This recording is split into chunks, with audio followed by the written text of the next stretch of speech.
Heard. Hello and welcome. This is Mgeugi at his best, overwhelmed with joy, and the reason, of course, is chapter 108. Joe motherfucking Jolion. I'm overwhelmed, man. Joy and nostalgia, just like Toru saw a fading memory of a wasp near his end. I can see the hospital where Josuke woke up at the beginning and ate his delicious balls with Yasuo, also Kira's apartment, the soccer twins, Carrera, the Higashikata family, Mamazuku doggy style man, and JOJOLION nearing its end. Listen to this, my man. JOJOLION. This is a story about breaking a curse. There are things that exist in this world that the eye cannot see. In JOJOLION, that is the shape of a person's heart. You know what? This doesn't only apply to JOJOLION alone. Every JOJO in this manga has the resolve to step into whatever barefoot, the resolve to achieve a goal and the courage to stand. And this Josuke is not that different. Even though he has no memory of before being found by Yasuo, my man has a goal, resolve to pursue it and live, and the heart of gold. The prices the Higashikata family had to pay and the sacrifices they had to make were far too large and cruel. That could be seen in the form of the eldest son collapsed in the passageway between the house and the garage, and in the form of the crying family members. One that hadn't seen her mother since she was a little girl,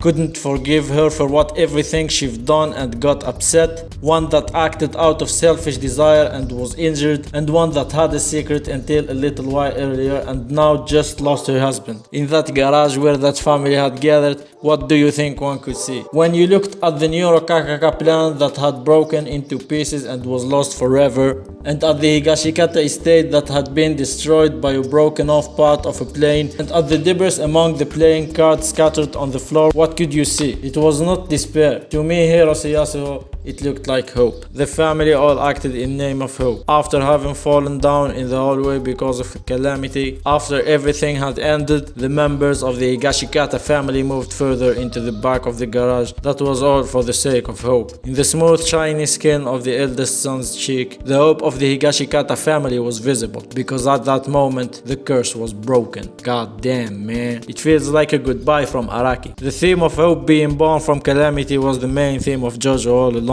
I consumed and still consume a humongous amount of JOJO reviews and opinions on YouTube, and all of that is flower and pussy. But when I read this, my man, everything makes perfect sense. In my humble opinion, this might be the moral Araki wanted to deliver throughout all of JOJO. From the burning Joestar mansion and the burning ship, hope was born in Phantom Blood. And in every part, this archetype reappears. I feel like I already understood the moral of JOJO's Bizarre Adventure, but I failed to translate my thoughts and emotion into simple words. And Araki did that task for me in JOJOLION 108. The JOJO-ness this manga conveys had a clear impact on my perception of reality. Just like I have to work those muscles and take a detour, I need to accept whatever happened and will happen as I give to life and take from life. This story delivers its purpose in my eyes, the curse is broken, and the smile is drawn on my face. Please Yasuo-chan, help me. The conflict itself didn't appear as a fight between good and evil, but it kinda is. There are too many sides fighting for the Neuro Kakaka. Toru claims that he is doing this for the sake of the earth after stating how special that branch is.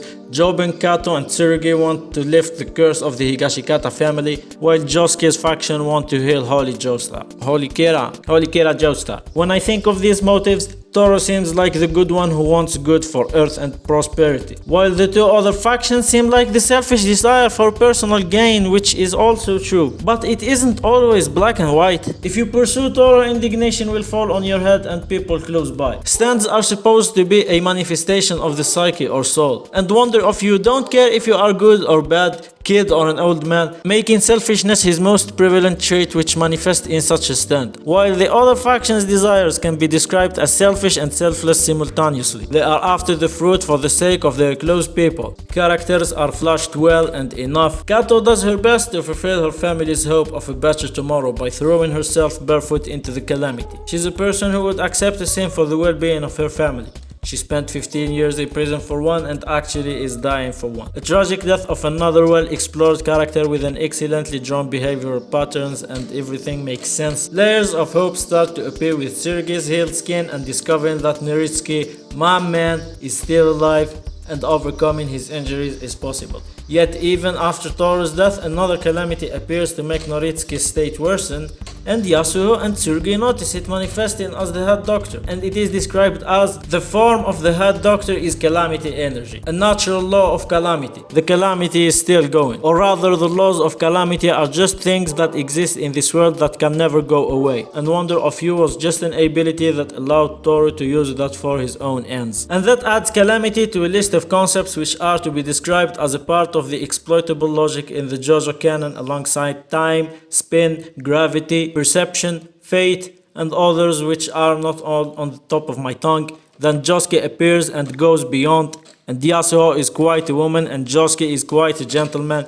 Again, all of this is just my humble opinion. For me, this is JoJo at his best. According to an idiom, returning to the origin is a virtue, which is exactly what Araki did. I couldn't be more satisfied, and as Polnareff says, peace and be wise.